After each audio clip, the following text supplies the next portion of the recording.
Baik saudara-saudara, pada saat ini kita masuk dalam pelajaran Sekolah Sabat yang ke-10 dengan judul Yakub Israel. Tapi sebelumnya, mari kita tunduk kepala, kita bersatu dalam doa. Kita berdoa. Bapa di surga, pada saat ini ya Tuhan, kami siap mempelajari firman Tuhan. Pelajaran Sekolah Sabat berkati hamba, berkati pemirsa. Kuasa Roh Kudus boleh menjadi bagian kami. Dalam nama Yesus. Amin.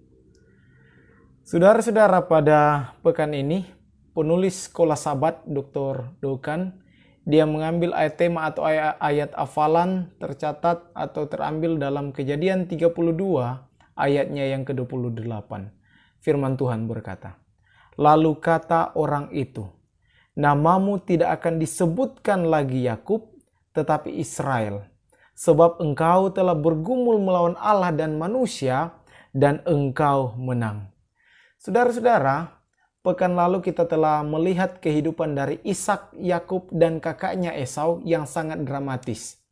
Di mana pelajaran Sekolah Sabat yang lalu menyinggung tidak sedikit tentang Yakub yang katanya menipu kakaknya, Alkitab katakan, dan menipu ayahnya.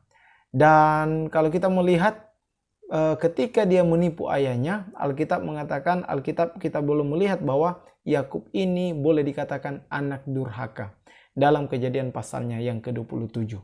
Disinggung juga drama ketika Yakub menipu dua orang yang sangat penting bagi kehidupannya. Dia lari kepada pamannya yaitu Laban, tetapi ketika dalam perjalanannya dia tertidur dan ketika dia tidur dia bermimpi di Betel. Ada sebuah tangga yang mencapai surga. Dan kemudian sesampainya di rumah Laban, bekerja bertahun-tahun untuk mendapatkan seorang yang dicintainya. Tetapi pada akhirnya kita tahu bersama, Yakub ditipu atau ada sistem tabur tuai. Kita juga melihat dalam pelajaran Sekolah Sabat yang lalu, Yakub ini diberkati oleh Tuhan. Dan Tuhan tetap menyertai kehidupan dari Yakub dan keluarganya, sehingga ketika kita masuk dalam pelajaran pekan ini, kita akan terus membahas banyak tentang Yakub dan keluarganya. Saudara-saudara, pada pekan ini kita akan melihat drama kehidupan dari Yakub. Drama jatuh bangunnya iman dari Yakub. Kita akan melihat sedih dan pahitnya kehidupan dari Yakub. Pergumulannya ketika dia dihantui dengan perasaan kakaknya Esau akan membunuhnya, tetapi ketika dalam pelariannya, ketika dia takut dan dia lari, Tuhan tetap menyertai kehidupan dari Yakub. Tuhan tetap menyayangi kehidupan dari Yakub, dan Tuhan menampakkan diri kepada Yakub dan akan melihat sedikit waktu yang kita kenal, waktu kesusahan Yakub. Jadi sepanjang pelajaran Sekolah Sabat ini kita akan mempelajari sedikit waktu yang kita kenal atau kalimat yang kita kenal, waktu kesusahan Yakub. Dan hasil dari ketika Yakub bertemu dengan Tuhan, ketika Tuhan menampakkan diri kepada Yakub, maka dari situlah namanya yang tadinya Yakub berubah atau diubah menjadi Israel, yang artinya umat Tuhan, sebuah bangsa atau bangsa yang besar. Saudara-saudara, dalam pekan ini disinggung tentang bergumul dengan Allah. Atau berbicara tentang bergumul dengan Allah, mari kita lihat dalam Kejadian pasalnya yang ke-32, ayatnya yang pertama dan ayatnya yang kedua. Dikatakan, Yakub bertemu dengan malaikat-malaikat Allah, yang artinya Allah tetap menyertai kehidupan dari Yakub. Sebentar kita akan cari tahu kenapa sampai Yakub ini dia bertemu atau kenapa sampai Tuhan menampakkan diri kepada Yakub. Artinya Allah tetap menyertai kehidupan dari Yakub. Dan dia berseru, ini bala tentara Allah. Dan kalau saudara baca di ayatnya yang ketiga sampai ayatnya yang ke-6, dikatakan bahwa Yakub mengutus utusannya berjalan menemui Esau untuk melihat keadaan dari Esau dan menyampaikan apa yang Yakub ingin sampaikan, bahwa Yakub tinggal dengan Laban, mempunyai banyak ternak dan harta yang melimpah. Dan kalau kita lanjut di ayatnya yang ke-6 dikatakan, pulanglah utusannya kepada Yakub dan memberitahukan bahwa Esau dalam perjalanan ingin bertemu dengan Yakub, membawa 400 orang. Saudara-saudara, nah sekarang, mengapa dikatakan Yakub berdoa sungguh-sungguh dan takut karena Esau dalam perjalanan? Karena dia berpikir Esau akan membunuhnya dengan membawa 400 orang. Tapi apakah benar demikian Esau membunuh Yakub? Mari kita lihat. Dalam Kejadian 32 ayatnya yang ke-22 sampai ayatnya yang ke-32 menceritakan Yakub bergulat dengan Tuhan, yang artinya dia bergumul sungguh-sungguh dengan Tuhan atau kepada Tuhan. Mengapa di penjelasan dikatakan dia kaget? Saudara, kalau mau baca, dia terkejut karena dia berpikir barangkali orang yang menemui dia pada waktu itu, orang yang menghampiri dia adalah orang suruhan dari Esau atau Esau sendiri. Tetapi dia menyadari bahwa itu adalah Tuhan. Saudara-saudara, Yakub di pasalnya yang ke-32, Kejadian 32 ayatnya yang ke-24, tiba-tiba diserang oleh seorang laki-laki. Ini dia buktinya. Ini adalah, sekolah sahabat mengatakan, ini adalah istilah yang dapat memiliki konotasi khusus, membangkitkan kehadiran ilahi dalam Yesaya 53 ayatnya yang ketiga, dan dalam Daniel 10 ayatnya yang kelima mengatakan, Daniel menggunakannya untuk merujuk kepada imam surgawi Mikael. Dan sekolah sahabat juga mengatakan itu juga kata yang digunakan oleh Yesua untuk menggambarkan panglima bala tentara Tuhan. Dan bisa disimpulkan Yakub pada waktu itu bertemu dengan Kristus, dengan Yesus Kristus. Dan apa yang terjadi pada waktu mereka bertemu? Dalam ayatnya yang ke-25, pasalnya yang ke-32, ayat 22 sampai seterusnya. Yakub bergumul dengan Tuhan atau bergulat dengan Tuhan. Dan apa yang terjadi? Yakub menang bergumul dengan Tuhan. Ayatnya yang ke-25. Kejadian 32 ayatnya yang ke-25. Ketika orang itu melihat bahwa ia tidak dapat mengalahkannya, ia memukul sendi pangkal paha Yakub, sehingga sendi pangkal paha itu terpelecok ketika ia bergulat dengan orang itu. Ayatnya yang ke-26. Lalu kata orang itu, biarkanlah aku pergi, karena fajar telah menyingsing. Sahut Yakub, aku tidak akan membiarkan engkau pergi jika engkau tidak memberkati aku. Saudara, inilah yang dinamakan, atau sekolah sahabat kalau kita boleh lihat, ini menandakan bahwa Yakub sungguh-sungguh bergumul dengan kesalahannya. Dia meminta berkat, meminta pengampunan, hikmat, meminta supaya Tuhan memampukannya, saudara. Dan inilah yang dinamakan dengan ketika meminta bergumul di hadapan Tuhan, meminta dengan sungguh-sungguh. Dan inilah yang kita perlu pelajari dari Yakub, bersungguh-sungguh di hadapan Tuhan ketika kita meminta berkat kepada Tuhan. Bersungguh-sungguh di hadapan Tuhan ketika kita meminta pengampunan, meminta apa yang kita rindu-rindukan. Dan mari kita lihat di ayatnya yang ke-28 mengatakan nama Yakub diubah menjadi Israel. Ketika Yakub bergumul bersungguh-sungguh di hadapan Tuhan, maka nama Yakub pada waktu itu diubah menjadi Israel. Selanjutnya, ketika dia selesai bergulat bertemu dengan Tuhan, maka Yakub mengambil keputusan untuk bertemu dengan kakaknya Esau dan mereka bertemu. Setelah kita melihat peristiwa Yakub bergumul dengan Tuhan, maka dikatakan Yakub bertemu dengan Esau. Kalau saudara baca di pasalnya yang ke-32, telah membahas Yakub mengutus orang untuk bertemu dengan Esau dan memberitahukan bahwa Esau membawa 400 orang. Dan inilah yang membuat Yakub takut karena Esau membawa 400 orang, saudara. Setelah berpisah selama 20 tahun, dia khawatir dan berpikir mungkin Esau akan membunuhnya dan membunuh keluarganya. Dan dikatakan juga dalam sekolah sahabat, dia mempersiapkan dirinya dan keluarganya untuk apapun yang mungkin akan terjadi. Setelah berpisah selama 20 tahun, dia mungkin berpikir Esau kakaknya ini akan membunuh Yakub dan keluarganya.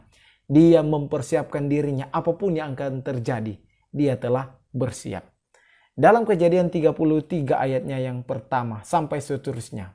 Peristiwa Yakub bertemu dengan Esau. Dan apa yang terjadi? Yakub bertemu dengan Esau dan Yakub ini membungkuk 7 kali di depan kakaknya. Dan ini dia secara khusus membalikan restu ayahnya dan katanya suku-suku bangsa akan sujud kepadamu. Saudara boleh baca ini di pasal-pasal sebelumnya yang katanya bangsa-bangsa akan sujud kepada Yakub, tapi ketika kita baca dalam Kejadian 33 ayatnya yang pertama yang katanya Esau ini akan membungkuk atau sujud menyembah Yakub, tapi ada kebalikan. Yakub bertemu dengan Esau, dia membungkuk 7 kali, artinya dia meminta pengampunan. Selanjutnya, Kejadian 33 ayatnya yang keempat. Menjadi pertanyaan, apakah Esau membunuh Yakub? Tidak. Tetapi Esau berlari, Kejadian 33 ayat 4. Tetapi Esau berlari mendapatkan dia. Didekapnya dia, dipeluk lehernya dan diciumnya dia. Lalu bertangis-tangislah mereka. Saudara, Esau tidak membunuh Yakub walaupun dia telah melakukan kesalahan terhadap Esau. Dia mengampuni Yakub, Esau mengampuni Yakub, dan Alkitab mengatakan mereka berpelukan dengan berbahagia. Saudara, inilah yang dinamakan dengan pengampunan atau mengampuni dengan tulus hati. Inilah yang dinamakan dengan kalau kita ada salah kepada orang lain, kita datang kepada dia dan meminta maaf. Dan jika ada orang yang ingin meminta maaf kepada kita dengan tulus hati, kita harus memaafkan mereka.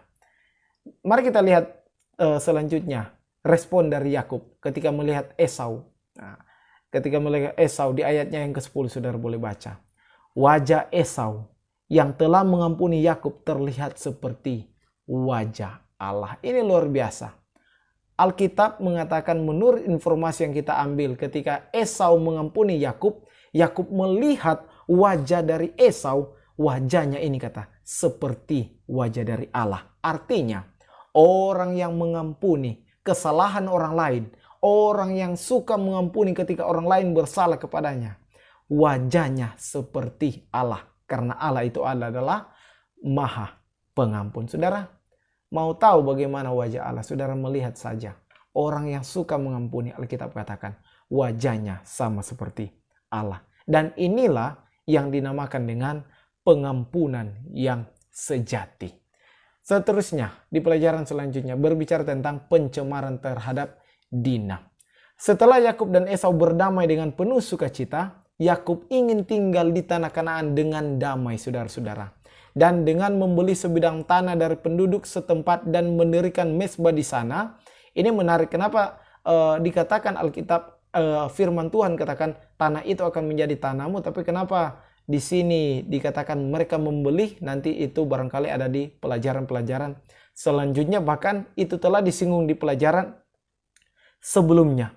Membeli sebidang tanah dari penduduk setempat dan mendirikan mezbah di sana menunjukkan bahwa benar-benar dia berterima kasih kepada Tuhan dan bergantung kepada Tuhan. Tetapi ada masalahnya ketika mereka ini hidup damai, mereka ini bersuka cita karena telah Yakub dan Esau berdamai, ada masalah yang terjadi. Masalah yang terjadi adalah kita boleh melihat peristiwa apa itu, masalah apa itu. Dina, anak dari Yakub dan Lea, dinodai oleh Sikem, anak Hemor. Dan melalui peristiwa ini, maka timbullah kekacauan di tanah Kanaan.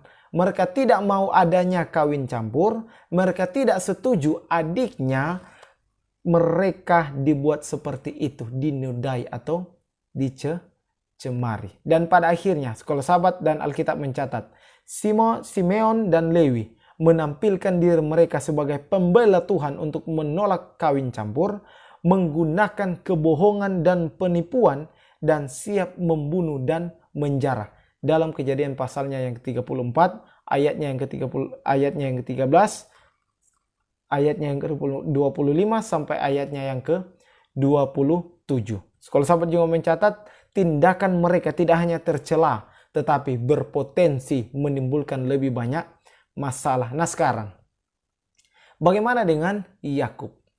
Apakah Yakub melawan? Apakah Yakub menghukum ketika anaknya ini dinodai?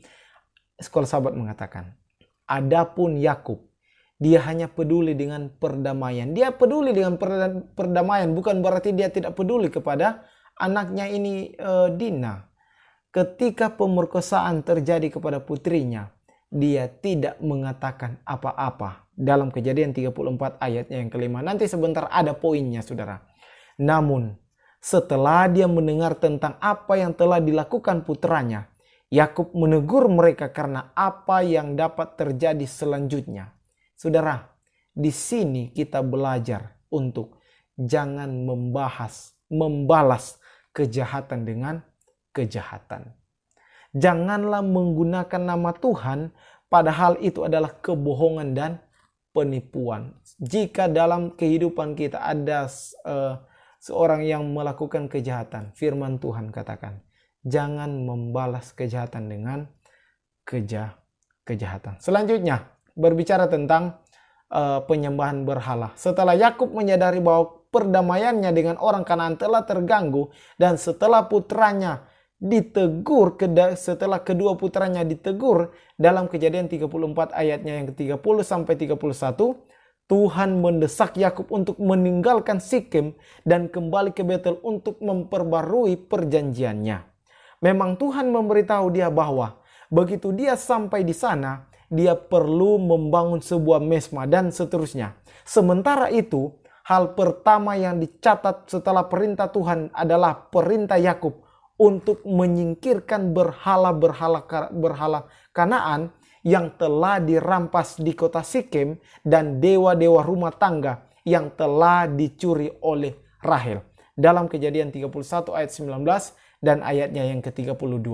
Selanjutnya, berhala-berhala ini telah disimpan dan mungkin disembah meskipun Yakub berkomitmen kepada Tuhan.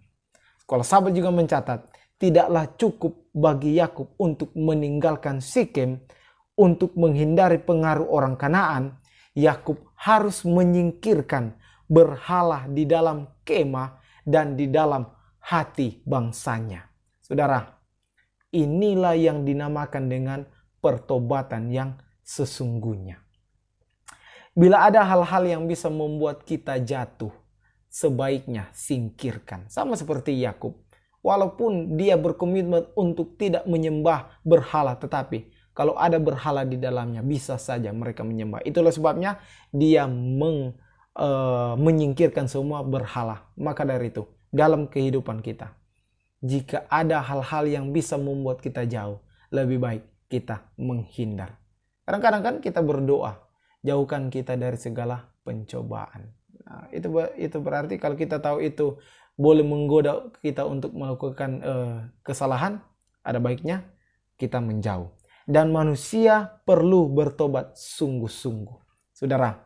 Dan jika mau iman kita diperkuat, kita harus bersungguh-sungguh beribadah kepada Tuhan dan bertobat, meninggalkan yang sudah lewat, karena pertobatan sejati bukan hanya dilihat dari fisik, tetapi dengan tindakan kita mencari Tuhan. Selanjutnya, segera setelah Yakub meninggalkan Betel, 3 peristiwa yang saling terkait menandai langkah terakhir perjalanan menuju tanah Kanaan. Yang pertama, lahir putra terakhir Yakub.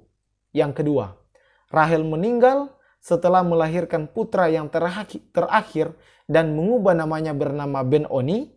Jadi Rahel mengubah namanya Ben-Oni yang artinya putra kesedihan menjadi Benyamin yang artinya putra tangan kanan yang artinya mungkin ada pengharapan saudara Yusuf karena persalinannya susah. Jadi anak yang terakhir atau putra terakhir dari Rahel dan Yakub adalah Benyamin, saudara dari Yusuf. Ketiga, Ruben, anak paling tua dari Lea, tidur dengan gundik Yakub yaitu Bilha.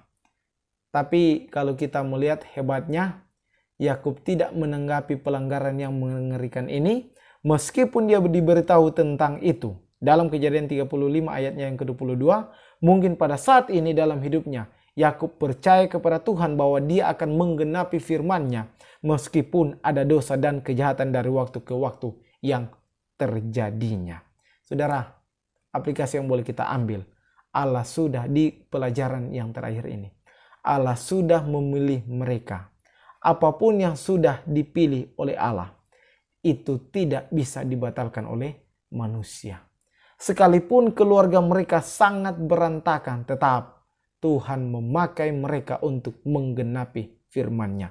Meskipun kehidupan kita pada saat ini tidak layak, katanya, oh saya sudah sangat berdosa. Tetapi kalau Tuhan sudah berkehendak, kalau Tuhan sudah berkati, sudah berfirman untuk menjadi berkat bagi banyak orang, kita tidak bisa menolak. Tuhan tetap menyayangi saya dan saudara. Tuhan tetap memakai saya dan saudara walaupun kadang-kadang dalam kehidupan kita selalu melakukan kesalahan kepada Tuhan. Kesimpulan, jika mempunyai pergumulan, mintalah jalan keluar kepada Tuhan dengan sungguh-sungguh datang kepadanya. Yang kedua, doakanlah mereka supaya mereka mengampunimu. Jika kita melakukan kesalahan terhadap orang lain, kita berdoa supaya mereka mengampuni kita. Yang ketiga, akuilah ketika kita sudah salah. Yang keempat, ampunilah mereka yang telah melakukan kesalahan kepada kita seperti Tuhan telah mengampuni kita, karena orang yang suka mengampuni wajahnya seperti Allah. Yang berikutnya, belajarlah untuk hidup dan mencintai kedamaian. Selanjutnya, yang terakhir, sekalipun kehidupan kita, nama keluarga kita berantakan, tetapi Tuhan tetap mau memakai kita untuk menjadi berkat asalkan kita mau sungguh-sungguh datang kepada Tuhan. Kita tunduk kepala kita satu dalam doa. Bapa di surga, terima kasih oleh karena firman Tuhan kami boleh mempelajari pada saat ini. Terima kasih, kuasa Roh Kudus boleh menjadi bagian kami boleh mengerti dan kami boleh melakukan yang terbaik untuk Tuhan. Terima kasih Tuhan, berkati hamba, berkati pemirsa. Dalam nama Yesus, amin. Saudara-saudara, jika pekabaran firman Tuhan ini, pelajaran sekolah sahabat ini memberkati saudara-saudara, jika berkenan, saudara boleh like, komen, nonton, subscribe, bahkan bagikan channel ini. Tuhan memberkati kita semua, Tuhan Yesus sayang kita, amin, haleluya. Tumingkas.